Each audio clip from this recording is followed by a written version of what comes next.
18ஆம் படி கருப்பரே போற்றி, பகைவரை நடுங்கச் செய்பவனே போற்றி, நல்லதே நினை, நல்லது மட்டுமே நினை.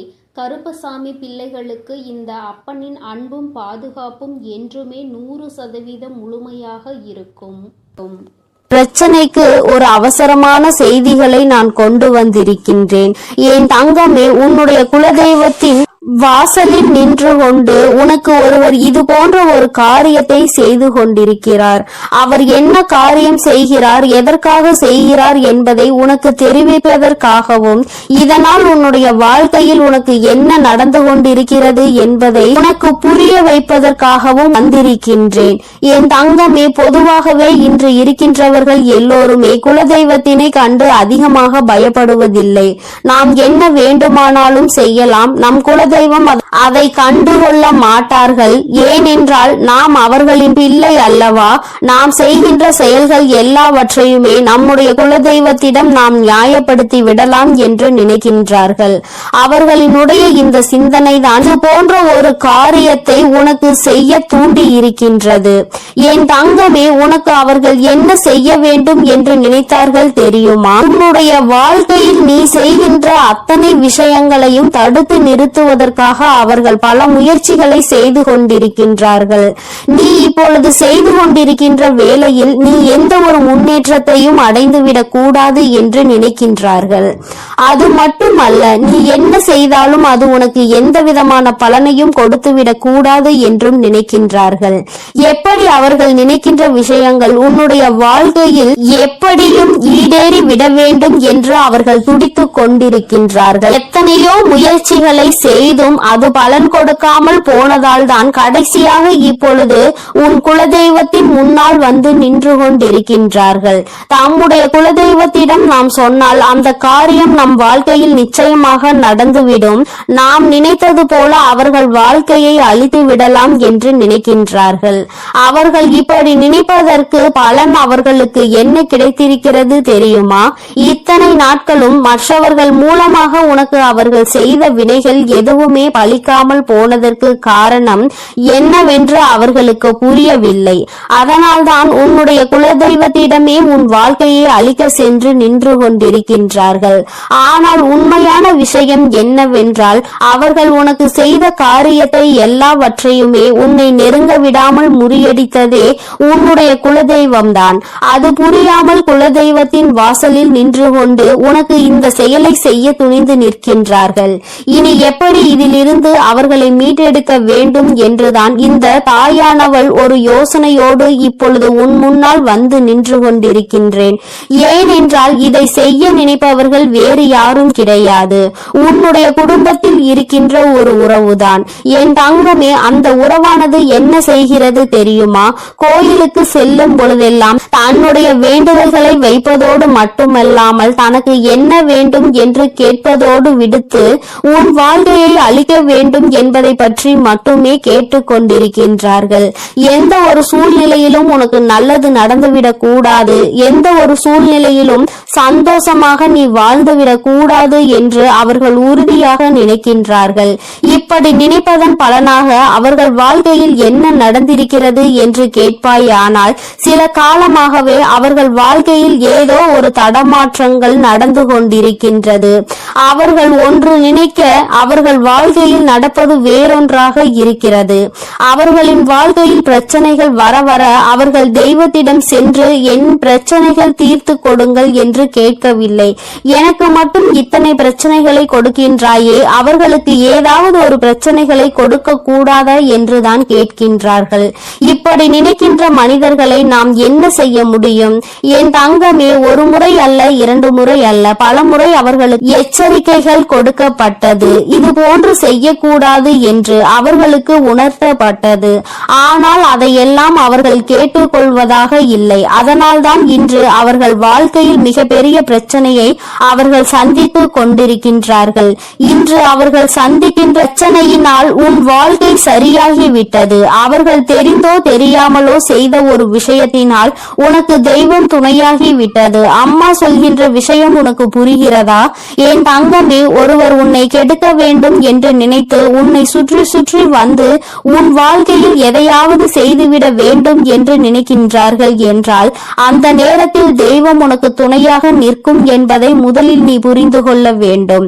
அப்படியானால் இவர்கள் செய்த காரியத்தினால் உன் வாழ்க்கையில் நல்ல விஷயம்தான் நடந்திருக்கிறது. ஒருபோதும் அவர்கள் நினைத்தது உன் வாழ்க்கையில் பலிக்கப் போவது கிடையாது. அவர்கள் என்ன செய்ய வேண்டும் என்று நினைத்தார்களோ அது உன் வாழ்க்கையில் நடக்க போவது நிச்சயமாக கிடையாது. ஆனால் தெய்வம் உனக்கு அதிகப்படியான பாதுகாப்பை எப்பொழுதும் கொடுக்க தொடங்கிவிட்டது. உன்னுடைய இஷ்ட தெய்வமான இந்த வராகியும் சரி, இனிமேல் உன்னுடைய வாழ்க்கையில் உனக்கு கொடுக்க வேண்டும் என்று நினைப்பதை சரியாக கொடுத்து விடுவார்கள். யாரெல்லாம் உன் வாழ்க்கையில் உன்னை அழிக்க நினைத்தார்களோ அவர்கள் எல்லாம் இனிமேல் தானாகவே அழிந்து போவார்கள். வாழ்க்கையில் பல கஷ்டங்களை கொடுத்தவர்கள் இன்று அதே கஷ்டத்தினால் வாழ்க்கையில் பல துன்பங்களை சந்திக்க போகின்றார்கள். என் தங்கமே, அதனால் இன்றிலிருந்து நீ மன நிம்மதியோடு இருக்க வேண்டும். என் தங்கமே, உன்னுடைய வாழ்க்கையை அழிக்க வேண்டும் என உன் வாழ்க்கையில் பல திருப்பங்களை ஏற்படுத்த நினைத்தவர்கள் இப்பொழுது அவர்கள் வாழ்க்கையில் சில ஏமாற்றங்களை சந்தித்து இருக்கின்றார்கள். அவர்கள் நினைத்தது எதுவுமே உன் வாழ்க்கையில் நடக்காமல் தெய்வம் உன் வாழ்க்கையில் பல நல்ல விஷயங்களை அரங்கேற்ற போகின்றது. இனி உன் வாழ்க்கையில் நடக்கும் ஒவ்வொரு செயலும் உன் வாழ்க்கைக்கு ஏற்ற திருப்பத்தை கொடுத்து இந்த தாயானவளினுடைய ஆசீர்வாதங்களால் உனக்கு நல்லது மட்டுமே நடக்க போகின்றது. என் தங்கமே, உனக்கு நல்லதை கொடுக்க வேண்டும் என்று நான் முடிவெடுத்து விட்ட பிறகு இனி எந்த ஒரு செயலும் உன் வாழ்க்கையில் உனக்கு பாதிப்பினை கொடுக்காது. தீமை செய்பவர்கள், கெட்டதை நினைப்பவர்கள் நிச்சயமாக ஒரு நாள் மனம் வருந்துவார்கள். எதற்காக நாம் குலதெய்வத்தின் முன்னால் நின்று இது போன்ற தவறான காரியத்தை செய்தோம் என்று அவர்கள் குலதெய்வத்தினாலேயே தண்டிக்கப்படுவார்கள். குலதெய்வம் அவர்களுக்கு தண்டனையை எப்படி கொடுக்கும் தெரியுமா? எதையெல்லாம் அவர்கள் உன் வாழ்க்கையில் செய்ய நினைத்தார்களோ அதையெல்லாம் தெய்வம் அவர்களுக்கு கொஞ்சம் கொஞ்சமாக கொடுத்துவிடும். அதனால் அவர்கள் வாழ்க்கையில் இனிமேல் ஒரு நாளும் இது போன்ற தவறுகளை யாருக்கும் செய்யக்கூடாது என்று நினைப்பார்கள். என் தங்கமே, இந்த தாயானவள் இன்று சொன்ன விஷயம் ஒன்றே ஒன்றுதான். என் தங்கமே, உன்னுடைய வாழ்க்கையில் ஒருவர் உன்னை அழிக்க உன்னுடைய குலதெய்வத்தை நாடி சென்றிருக்கின்றார். அங்கே உன்னுடைய குலதெய்வம் அவருக்கு கொடுத்த பரிசு உன்னுடைய வாழ்க்கையில் உனக்கு பாதுகாவலாக வந்து நின்று விட்டது. உன் குலதெய்வம் உனக்கு துணையாக நின்று கொண்டிருக்கிறது என்பதை தான் அம்மா உனக்கு சொல்கின்றேன். என் தங்கமே, இந்த தாயானவள் காதார கேட்டதையும் கண்ணால் கண்டதையும் உனக்கு சொல்லிவிட்டேன். இனிமேல் யாரேனும் நமக்கு எதையும் செய்து விடுவார்களோ என்று நினைத்து நீ பயப்படாதே. அவர்கள் உனக்கு காவலாக வந்ததற்கு காரணமே இவர்கள் குலதெய்வத்திடம் சென்று சொல்லி குலதெய்வம் செய்யாமல் போன விஷயத்தை அவரிடமும் சென்று கேட்க கூடாது என்பதற்காக தான். உனக்கு பாதுகாவலாக இனிமேல் உன் குலதெய்வம் உன் வாசலிலேயே நின்று கொண்டிருப்பார்கள் என்பதை மட்டும் நினைவில் வைத்துக்கொள். இனி என்றுமே உன்னுடைய வாழ்க்கையில் உனக்கு முழுமையான சந்தோஷம் மட்டுமே கிடைக்கும். உன்னை அழிக்க நினைத்தவர்கள் முன்னிலையில் நீ நல்லபடியாக வாழ்ந்து காட்ட போகிறாய். என் தங்கமே, உன்னுடைய குலதெய்வத்தினுடைய ஆசீர்வாதத்தோடு உன் வாழ்க்கையில் இனி எல்லாமே உனக்கு நன்மையாக மட்டுமே நடக்க போகிறது. அவர்கள் எப்பொழுதும் உன்னை பாதுகாத்து கொண்டும் அரவணைத்து கொண்டும் இருக்கின்றார்கள். என் தங்கமே, உனக்கு கெடுதல் செய்பவர்கள் யாராக வேண்டுமானாலும் இருக்கட்டும், அதற்கான தண்டனையை அவர்கள் கூடிய விரைவில் அவர்களினுடைய வாழ்க்கையில் சந்தித்தே தீருவார்கள் என்பதில் எந்த ஒரு மாற்று கருத்துமே கிடையாது. என் தங்கமே, அதனால் நீ எதை நினைத்தும் கலங்க வேண்டாம், எதை நினைத்தும் பயப்பட வேண்டாம். உன்னோடு உனக்கு துணையாக உன் வராகி அம்மாவும் உன்னுடைய குலதெய்வமும் எப்பொழுதும் இருந்து கொண்டிருப்போம் என்பதை நினைவில் வைத்துக் கொண்டு உன்னுடைய வாழ்க்கையை நீ சந்தோஷமாக வாழ்ந்து கொண்டே இருந்தால் போதும். நீ நல்லதையே நினைக்கும் பொழுது உன் வாழ்வில் எப்பொழுதும் உனக்கு நல்லது மட்டுமே நடக்கும் என்பதை நீ முழுமையாக நம்ப வேண்டும். எல்லாம் நன்மைக்கே. என் அன்பு பிள்ளையே, இப்போது உன் வாழ்வில் என் வரவின் தேவை இருப்பதால் தான் அவசியமாக உன் குலதெய்வம் உன்னை தேடி வந்துள்ளேன். இது உன் கண்ணில் பட்டுள்ளது என்றாலே உன் தேவைகள் எல்லாம் நிறைவேறி உன் வேண்டுதல்கள் எல்லாம் அரங்கேற போகிறது என்பதை புரிந்து கொண்டு நான் சொல்ல வருவதை முழுமையாக கேட்டு முடிக்க வேண்டும் என் செல்லமே. இந்த குலதெய்வத்தின் வாக்கை தவற விடாமல் கேட்டுவிடு. உன் வாழ்வில் நடக்க வேண்டியது எல்லாம் நிறைவாய் நடந்து முடியும். இப்போது உன் மனதில் இருக்கக்கூடிய குறைகளும் உனது மனதில் இருக்கக்கூடிய கவலைகளும் எப்போதும் எதையாவது சிந்தித்து கொண்டே இருக்கும். உன்னுடைய தவறும் எல்லாவற்றையும் புரிந்ததால் தான் உன்னுடைய குலதெய்வம் இப்பொழுது உன்னிடம் பேசுவதற்காக வந்திருக்கிறேன்.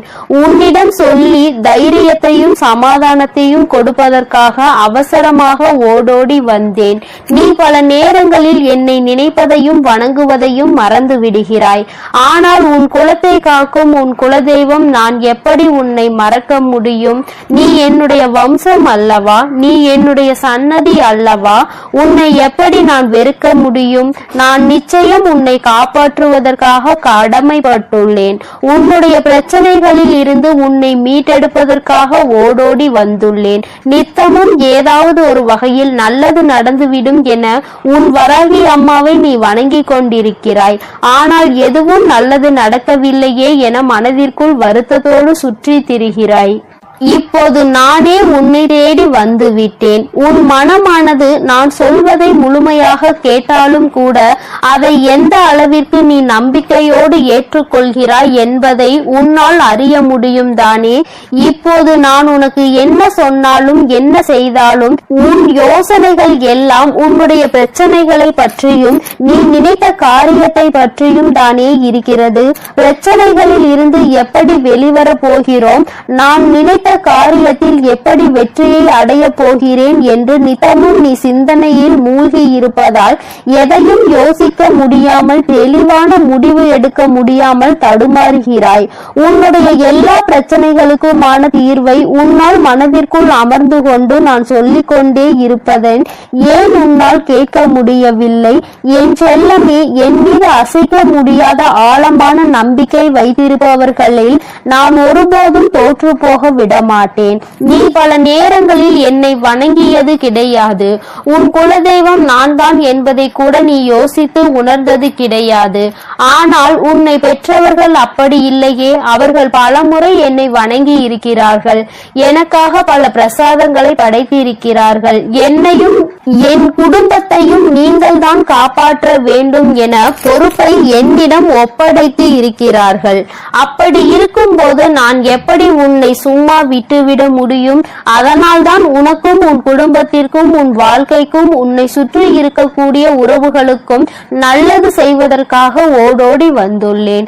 உனக்காக அனைத்தையும் பார்த்து பார்த்து செய்து கொண்டிருக்கும் என்னையும் என் அன்பையும் உனக்காக அருள் செய்ய வந்திருக்கும் என் தூய்மையான உள்ளத்தையும் நீ எப்போது புரிந்து கொள்ள போகிறாய்? நீ கேட்ட உடனே நொடி பொழுதில் என்னால் உனக்கானதை செய்து கொடுக்க முடியும். உன்னுடைய அத்தனை கஷ்டங்களையும் பிரச்சனைகளையும் கூட மாற்றி அமைத்து சரி செய்ய முடியும். என் செல்லமே, இருந்தும் கூட நீ கேட்டதை எதற்காக நான் இன்னும் செய்து தரவில்லை என தெரியுமா? எல்லாம் உன் மேல் உள்ள அக்கறையில் தான் என்பதை நீ புரிந்து கொள். ஒரு விஷயம் நான் உனக்கு கொடுக்கிறேன் என்றால் அது உன் வாழ்க்கைக்கு சரியாக வருமா? உனக்கு அதன் மூலமாக நிம்மதி கிடைக்குமா என எல்லாவற்றையும் யோசித்துதான் நான் செய்வேன். உன் வாழ்க்கைக்கு எது தேவையோ நீ கேட்பதை எல்லாம் கொடுத்தால் உன் வாழ்க்கை நிம்மதியாகவும் நிலையானதாகவும் நன்மைகளை தருவதாகவும் இருக்குமா என பார்த்துதானே உனக்கு அதனை நான் செய்து கொடுத்து கொண்டிருக்கிறேன். உனக்கு தேவையான நேரத்தில் தேவையான சமயத்தில் அனைத்தையும் உன்னிடம் கொண்டு வந்து சேர்க்கும் வேலைகளை தான் நான் செய்து கொண்டிருக்கிறேன். உனக்கான நேரமும் காலமும் கூடி வந்து விட்டது என் செல்லமே. உன் வாழ்க்கையின் மீது உன்னை விட உன் அம்மாவாகிய எனக்கு தான் பொறுப்பு அதிகம் இருக்கிறது. கூடிய விரைவில் உனக்கான நல்லதை நான் நடத்தி கொடுத்து உன்னை சந்தோஷமாய் வாழ வைப்பேன். அதுதானே எனது கடமையும் பொறுப்பும். நிச்சயமாக என் ஆசீர்வாதத்துடன் நீ ஆசைப்பட்டது எல்லாம் உன்னிடம் கொண்டு வந்து சேர்க்க வேண்டியது என்னுடைய பொறுப்பு. தேவை தேவையில்லாமல் பயப்படுவதும் குழப்பமடைவதும் வேண்டாம். நான் இருக்கும் போது உனக்கு என்ன கவலை? மனமகிழ்ச்சியோடு இருக்க முயற்சி செய். இறுதி கட்டத்தை நீ நெருங்கி வந்து விட்டாய். என் செல்லமே, உன்னை சுற்றி சுற்றி வந்து உன்னையே பாதுகாத்து கொண்டிருக்கும் என்னை உணர்ந்து கொள்ள முடியாமல் ஏன் இப்படி கஷ்டத்திலும் குழப்பத்திலும் சிக்கி தவிக்கிறாய்? உன் மனதிற்குள் ஏகப்பட்ட யோசனைகளும் பலதரப்பட்ட குழப்பங்களும் கவலைகளும் இப்படி உன்னை சூழ்ந்திருந்தால் எப்படி உன்னால் வாழ்க்கையை சந்தோஷமாக அனுபவித்து வாழ முடியும்? நிம்மதி இல்லாமல் அலைபாய்ந்து கொண்டே இருக்கிறாய். தைரியமாக இரு. உன் வாழ்வில் திடீர் திருப்பத்தை ஏற்படுத்தி நீ நினைத்த எல்லாம் உனக்கு ஏற்றபடி நான் செய்து காட்டுவேன். உன் வாழ்க்கையில் இன்பம் வராமல் இருந்து விடாது என் செல்லமே. ஏற்றம் வருமா வராதா, அல்லது இழப்புகளை என் வாழ்க்கையாக்கி விடுமா என நினைத்து மனதளவில் சோர்ந்து போய் இருக்கும் உன்னை என்னால் கண்கொண்டு பார்க்க முடியவில்லை. அதனால்தான் உன்னை மகிழ்விப்பதற்காக, உன் மனதை குளிர்விப்பதற்காக உனக்கான நல்லதை நடத்தி கொடுக்க ஓடோடி வந்து விட்டேன். இந்த குலதெய்வ வாக்கை சாதாரணமாக நினைத்து கொள்ளாதே. வாழ்க்கையில் திடீர் திருப்பத்தின் மூலமாக சந்தோஷத்தை நான் உனக்கு கொடுக்க போகிறேன். இந்த குலதெய்வம் குடும்பத்திற்கான வாக்கை, தெய்வ தீர்ப்பை நான் சொல்லிவிட்டேன். என் செல்லமே, இனி எல்லாம் சந்தோஷமான செய்திகள் உன் வாழ்வில் ஒவ்வொன்றாக வந்து சேரும். உன்னை சுற்றி இருக்கும் எல்லா கஷ்டமான சூழ்நிலைகளும் எல்லாம் விரைவில் மாறும். மாற்றம் ஒன்றுதானே மாறாதது. எந்த விஷயம் உன் மனதை காயப்படுத்தி இருக்கிறதோ, எந்த விஷயம் உனக்கு வேதனையை தந்து கொண்டிருக்கிறதோ அதை நீ சொல்லிதான் நான் தெரிந்து கொள்ள வேண்டும் என்ற அவசியம் கிடையாது. எல்லா பிரச்சனைகளையும் எல்லா கஷ்டங்களையும் சரி செய்து உன் வாழ்க்கையை சந்தோஷமானதாகவும் உனக்கு சாதகமானதாகவும் நான் மாற்றி அமைப்பதற்காக தானே எல்லா வேலைகளையும் செய்து கொண்டிருக்கிறேன். யார் உன் மனதை நோகடித்தாலும் அவர்களுக்கு தக்க பதிலடி கொடுக்க நான் தயாராகி விட்டேன். உன் வாழ்க்கையில் நல்ல மாற்றங்களை உண்டாக்கி உன்னை முன்னுக்கு கொண்டு வர வேண்டியதுதான் என்னுடைய வேலை. இனி ஒருபோதும் நான் உனக்கு நல்லது செய்யாமல் இருக்க மாட்டேன். என் அன்பு குழந்தையே, என்னுடைய குடும்ப விளக்கான உனக்கு நல்லது செய்யாமல் என் தலைமுறையையும் என் வம்சாவளியான என் அன்பு குழந்தையான உனக்கு செய்யாமல் வேறு யாருக்கு நான் நல்லது செய்ய போகிறேன்? நீ சற்றும் எதிர்பாராத விதத்தில் எல்லாமே திடீரென மாறப்போகிறது. நீயே என்னை தேடி வந்து என் கண்கள் எதிரே ஆனந்த கண்ணீர் வடித்துக் கொண்டே நிற்க போகிறாய். அந்த அளவிற்கு எல்லாவற்றையும் நான் ஆசீர்வாதத்தோடு நான் உனக்கு செய்து முடிப்பேன். பொறுத்திருந்து பார் என் செல்லமே. மீண்டும் மீண்டும் நீ எனக்கு நன்றி சொல்லும்படி எல்லாம் நல்ல விஷயங்களும் உன் வாழ்வில் நிகழும். என் வாக்கு ஒருபோதும் பொய்யாகாது. பொய்யாகும்படி நான் விட்டுவிட மாட்டேன். நீ சிரித்து கொண்டே ஆனந்த கண்ணீர் வடிக்கக்கூடிய அந்த சந்தோஷ நிலையை பார்ப்பதற்காக நானும் காத்து கொண்டிருக்கிறேன். கூடிய விரைவில் எல்லாம் நல்லபடியாக நடக்கும். என்னுடைய கண் பார்வை உன் மீதுதான் இருக்கிறது. என்னுடைய அனுமதி இல்லாமல் உன் வாழ்வில் எதுவும் நடக்காது. தவறான விஷயங்களோ நல்ல விஷயங்களோ எதுவாக இருந்தாலும் உன் வாழ்வில் நடக்கவே நடக்காது. உன்னை நெருங்கவும் நெருங்காது. அனைத்தையும் நான் சரி செய்வேன். உன்னை சந்தோஷமாய் வாழ வைப்பதற்காகவே உன் வாழ்வில் அற்புதங்களை நிகழ்த்தி காட்டுவேன். எல்லாமே நன்மைக்கு என நம்பிக்கையோடு காத்திரு என் செல்லமே. உன் வாழ்க்கை நீ நினைத்ததை போலவே சொர்க்கமாக இருக்க போகிறது. உன்னை கஷ்டப்படுத்திய துன்பங்களும் காயப்படுத்திய உறவுகளும் உன்னை விட்டு விலக போகிறார்கள். எல்லாமே இனி நீ நினைத்தபடி வெற்றிகரமாக நான் உனக்கு நடத்தி முடித்து கொடுக்க போகிறேன். நீ நினைத்த விஷயங்களை எல்லாம் நல்லபடியாக நடக்க செய்து உன்னை நான் எப்பொழுதும் ஆசீர்வதித்துக் கொண்டே இருக்க போகிறேன். என் தங்க பிள்ளையே, அதனால் நீ எதற்காகவும் கலங்காதே. எதை நினைத்தும் வருந்தாதே. நீ நல்லதையே நினைத்தால் உன் வாழ்வில் எப்பொழுதும் உனக்கு நல்லது மட்டுமே நடக்கும். ஓம் சக்தி, ஓம் ஆதிபரா சக்தி, ஓம் ஸ்ரீ வராகி தாயே போற்றி போற்றி. என் அன்பு பிள்ளையே, நீண்ட நாட்களுக்கு பிறகு உன்னுடைய குலதெய்வத்திடம் இருந்து உனக்கு நல்ல குறி ஒன்று வந்திருக்கின்றது. என்னிடம் இருந்து உனக்கு நல்ல செய்தி ஒன்று ஒன்று வந்திருக்கிறது என்றால் நீ எத்தனை புண்ணியங்கள் செய்திருக்கிறாய் என்பதை ஒரு நிமிடம் உணர்ந்து கொள். உன் வாழ்க்கையில் எதுவும் எந்த ஒரு காரண காரியங்களும் இல்லாமல் நிச்சயமாக நடப்பது கிடையாது. என் தங்கமே, நீ 1000 தெய்வங்களை வணங்கினாலும் சரி, குலதெய்வத்தினுடைய அருள் இருந்தால்தான் ஒரு உயரிய வாழ்க்கையை நீ வாழ முடியும். உன்னுடைய வாழ்க்கையில் எல்லா நன்மைகளையும் நீ பெற முடியும் என்பது நிதர்சனமான உண்மை அல்லவா? என் தங்கமே, அதுபோலதான் இந்த ஒரு பரிகாரத்தை நீ செய்வாயானால், உன்னுடைய குலதெய்வத்தினுடைய அருளோடு நீ இதனை செய்வாயானால் அந்த பரிகாரம் வெகு விரைவாகவே உனக்கு வெற்றியினை கொடுத்துவிடும். என் தங்கமே, அப்படிப்பட்ட குலதெய்வம் உன்னுடைய இல்லத்தில் நிரந்தரமாக இருக்க வேண்டும் என்றால் நிச்சயமாக நீ அதற்கு என்ன செய்ய வேண்டும் என்று தெரிந்து கொள்ள வேண்டும் அல்லவா? உன்னுடைய குலதெய்வம் உன் இல்லத்தில் நிரந்தரமாக இருக்க வேண்டும் என்று நீ ஆசைப்படுகின்றாய் அல்லவா? அந்த ஆசையை உன் அம்மா நான் உனக்கு இன்று நிறைவேற்றி தரப்போகின்றேன். என் தங்கமே, அதற்கான வாய்ப்புகள் சற்று குறைவாக தான் இருக்கிறது என்றாலும் குலதெய்வம் உன் வீட்டிற்கு வரும் பொழுது அவர்கள் உனக்கு எல்லா நன்மைகளையும் வழங்க வேண்டும் என்று நினைப்பது நியாயமான கோரிக்கை தானே? என் பிள்ளையே, நீ நினைப்பது நியாயம்தானே? அவர்களை அங்கே நிரந்தரமாக உன்னால் குடியிருக்க வைக்க முடியாவிட்டாலும் என்று அவர்கள் உன் இல்லத்திற்கு வருகின்றார்களோ அந்த நாளில் உன்னுடைய வேண்டுதல்களை எல்லாம் அவர்கள் நிறைவேற்றி தர வேண்டும் என்று நீ நினைப்பது நியாயம்தான். அதை ஒருபோதும் உன் அம்மா நான் தவறு என்று சொல்ல மாட்டேன். என் தங்கமே, அப்படி குலதெய்வம் உனக்கு அனைத்து நன்மைகளையும் வழங்குவதற்கு உன்னிடத்தில் நீ என்ன செய்ய வேண்டும் தெரியுமா? என் தங்கமே, அம்மா சொல்கின்ற இந்த விஷயத்தை கவனமாக நீ கவனித்து நீ அதனை செய்து பார். நிச்சயமாக உன்னுடைய குலதெய்வம் உனக்கு எல்லா அருளையும் வழங்குவார்கள். அங்கே நிரந்தரமாக குடியிருக்காவிட்டாலும் உன்னுடைய தேவைகளையும் உன் வாழ்க்கையில் இருக்கின்ற கஷ்டங்களையும் உனக்கு நீக்கி தருவார்கள்.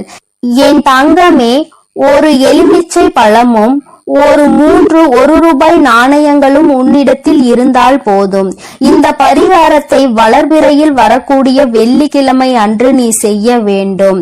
1 அடி அகலமும் 1 அடி நீளமும் கொண்ட மஞ்சள் நிற துணி ஒன்றினை எடுத்துக்கொள். மஞ்சள் நிற துணி உன்னிடத்தில் இல்லை என்றால் வெள்ளை நிற துணியை எடுத்து அதை மஞ்சளில் நன்கு துவட்டி எடுத்துக்கொள். என் தங்கமே, அந்த துணியை நன்றாக சுத்தம் செய்து நீ அதில் நல்லபடியாக பன்னீரில் நனைத்து காய வைத்து விட வேண்டும். அதன் பிறகு அந்த துணியினை விரித்து அதில் 3 1 நாணங்களை முக்கோண வடிவில் வைக்க வேண்டும். குழந்தையே, அம்மா சொல்வது உனக்கு புரிகின்றது என்று நான் நினைக்கின்றேன். 3 நாணயங்களையும் 3 திசையில் நீ வைக்க வேண்டும். ஒன்றுக்கு ஒன்று எதிர் திசையில், இன்னொன்று நடுவில் நீ வைக்க வேண்டும். என் தங்கமே, அதுபோல நீ இதை செய்துவிட்டு அதன் பிறகு அதற்கு மேல் எந்தவித கரும்புள்ளிகளும் இல்லாத சுத்தமான ஒரு எலுமிச்சை பழம் ஒன்றை வைத்து இந்த துணியை பச்சை நிற நூலால் கட்ட வேண்டும். இவ்வாறு செய்யும் பொழுது ஓம் என்ற வார்த்தையோடு உன்னுடைய குலதெய்வத்தினுடைய பெயரையும் நீ சேர்த்து கொள்ள வேண்டும். என் தங்கமே, உன்னுடைய குலதெய்வத்தினுடைய பெயர் உனக்கு தெரியவில்லை என்றால் ஓம் குலதெய்வமே நமக என்று நீ கூற வேண்டும். அப்படி நீ கூற வேண்டும். அப்படி கூறிக்கொண்டே இந்த மூட்டையை நீ கட்டிவிட வேண்டும். நீ கட்டிய இந்த மூட்டையை வீட்டு நிலைவாசலில் நீ மாட்டிவிட வேண்டும். என் தங்கமே, நிலைவாசல் என்பது நான் உனக்கு ஏற்கனவே உன்னிடம் சொல்லி இருக்கின்றேன் அல்லவா, குலதெய்வங்கள் வாசம் செய்கின்ற இடம் என்று. உன்னுடைய குலதெய்வம் அங்கே வாசம் செய்கின்றார்கள் என்றால் நீ அங்கேதானே இதை செய்ய வேண்டும். அம்மா சொல்வது உனக்கு நன்றாக புரிந்திருக்கும் என்று நினைக்கின்றேன். என் தங்கமே, செய்யும் பொழுது மனதிற்குள் முழுவதும் உன்னுடைய குலதெய்வத்தினுடைய அருள் உனக்குள் நிச்சயமாக வந்துவிடும். நீ வாழ்க்கையில் எதையும் சாதித்து காட்டிவிடலாம் என்ற நம்பிக்கை மட்டும் உனக்குள் இருந்தால் போதாது, அவர்களின் மனதையும் நீ குளிர்விக்க வேண்டும் அல்லவா? என் தங்கமே, உன்னுடைய குலதெய்வத்தை மனதார வணங்கி அவர்களினுடைய நாமம் உனக்கு பெயர் தெரிந்தால் அவர்களின் பெயரை சொல்லி நமக என்று சொல். இல்லை என்றால் குலதெய்வமே நமக என்ற பிரணவ மந்திரத்தை முன்னால் சேர்த்து நமக என்று நீ சொன்னால் போதும். என் தங்கமே, உனக்கு ஒரு சந்தேகம் ஏற்பட்டிருக்கலாம். மஞ்சள் நிற துணி இல்லை என்றால் அந்த வெள்ளை நிற துணியில் மஞ்சளை தேய்த்த பிறகு அதனை எப்படி பன்னீரில் நனைக்க முடியும்? வண்ணம் போய்விடாதா என்று. என் தங்கமே, நீ அப்படி உனக்கு சந்தேகம் இருக்கிறது என்றால் பன்னீரை மஞ்சளில் கலந்து அதை எடுத்து நீ காய வைத்து விடு. என் குழந்தையே, இப்பொழுது உனக்கு இந்த சந்தேகம் பூர்த்தியாகி இருக்கும் என்று நான் நினைக்கின்றேன். என் தங்கமே, இந்த அம்மா உனக்கு ஒரு விஷயத்தை கொண்டு வந்து சேர்க்கிறாள் என்றால் அதில் 1000 நன்மைகள் உனக்கு கிடைக்கும் என்பதை நீ புரிந்து கொள்ள வேண்டும். அம்மா உன்னிடத்தில் எதையுமே காரணம் இல்லாமல் சொல்வது கிடையாது. தேவையில்லாமல் உன்னுடைய நேரத்தை நான் வீணடிப்பதும் கிடையாது. உனக்கு வாழ்க்கையில் எதையெல்லாம் உன்னிடத்தில் கொண்டு வந்து சேர்க்க வேண்டும் என்று எனக்கு தோன்றுகிறதோ அதையெல்லாம் நான் உன்னிடத்தில் நிச்சயமாக கொண்டு வந்து சேர்த்து விடுவேன். அதை நான் செய்து கொண்டுதான் இருக்கின்றேன். உனக்கு கஷ்டங்கள் வரும்பொழுது என் குழந்தை நீ துவண்டு போகாதே. என் தங்கமே, உன்னுடைய குலதெய்வத்தினுடைய அருள் உனக்கு எப்பொழுதும் தேவைப்படுகின்றது. என் தங்கமே, அந்த அன்பையும் அருளையும் நீ நிரந்தரமாக பெற்றிருக்க வேண்டும் என்றால் நீ இதை செய்து பார். நிச்சயமாக உனக்கு பலன் கிடைக்கும். என் தங்கமே, நான் உனக்கு இதனை சுருக்கமாக சொல்கிறேன். இன்னொரு முறை தெளிவாக புரிந்து கொள். என் தங்கமே, மஞ்சள் நிற துணியை எடுத்துக்கொண்டு அதில் 3 1 நாணயங்களை நீ முக்கோண வடிவில் வைத்துவிட்டு அதனுள் ஒரு நல்லதொரு எலுமிச்சை பழம் வைத்து அதனை நீ கட்டிவிட வேண்டும். நீ கட்டிய அந்த மூட்டையை உன்னுடைய நிலைவாசலில் நீ கட்டிவிட வேண்டும். என் தங்கமே, அதை நீ உள்புறமாக கட்டிவிடு. வெளிப்புறமாக தெரியும்படி கட்ட வேண்டாம். உள்புறமாக கட்டி தொங்கவிட்டால் போதும். நிச்சயமாக உன் குலதெய்வத்தின் அருள் அங்கு நிரந்தரமாக நிற்கும் என்பதை நீ புரிந்து கொள்வாய். என் தங்கமே, நீ தினமும் வீட்டில் பூஜைகளை செய்யும் பொழுது தீப தூப ஆராதனைகளை காட்டும் பொழுது நீ அதற்கும் சேர்த்து காட்டி வர வேண்டும். என் தங்கமே, ஒரு விஷயத்தை தெளிவாக புரிந்து கொள். எத்தனை தெய்வங்களை நீ வணங்கினாலும் சரி, எத்தனை பேரை நீ கையெடுத்து வணங்கினாலும் சரி, எதுவாக இருந்தாலும் உன்னுடைய குலதெய்வத்தினுடைய அருள் இருந்தால் மட்டும்தான் மற்றவர்கள் உனக்கு உதவி செய்வார்கள் என்பதை நீ புரிந்து கொள்ள வேண்டும். நான் உனக்கென்று ஒன்றை செய்ய நினைக்கும் பொழுது உன்னுடைய குலதெய்வம் அதை தடுத்து நிறுத்திவிட்டால் நிச்சயமாக அதை என்னால் ஒருபோதும் அவர்களை மீறி செய்துவிட முடியாது. அதனால் உனக்கென்று நான் தர நினைப்பதை கூட அவர்களினுடைய அனுமதியோடுதான் நான் நிச்சயமாக உனக்கு கொடுக்கிறேன் என்பதை நீ புரிந்து கொள். என்னாலும் குலதெய்வத்திற்கு முக்கியத்துவம் கொடுக்க வேண்டும். என் தங்கமே, நீ அதனை புரிந்து கொண்டு நடக்கின்ற வேளையில் நிச்சயமாக உனக்கு குலதெய்வத்தினுடைய ஆசீர்வாதங்களும் அருளும் எப்பொழுதும் நிலைத்திருக்கும். என் தங்கமே, வருடத்திற்கு ஒரு முறையாவது உன் குலதெய்வத்தை சென்று அவர்களின் இடத்திற்கே சென்று நீ அவர்களை வணங்கி வர வேண்டும். என் தங்கமே, குலதெய்வத்தை தேடி செல்லும் பொழுது உன்னுடைய இல்லத்தில் வாங்கி வைத்திருக்கின்ற சர்க்கரையை நீ எடுத்து செல். அதனை அங்கு சென்று வாங்கி வைக்க கூடாது.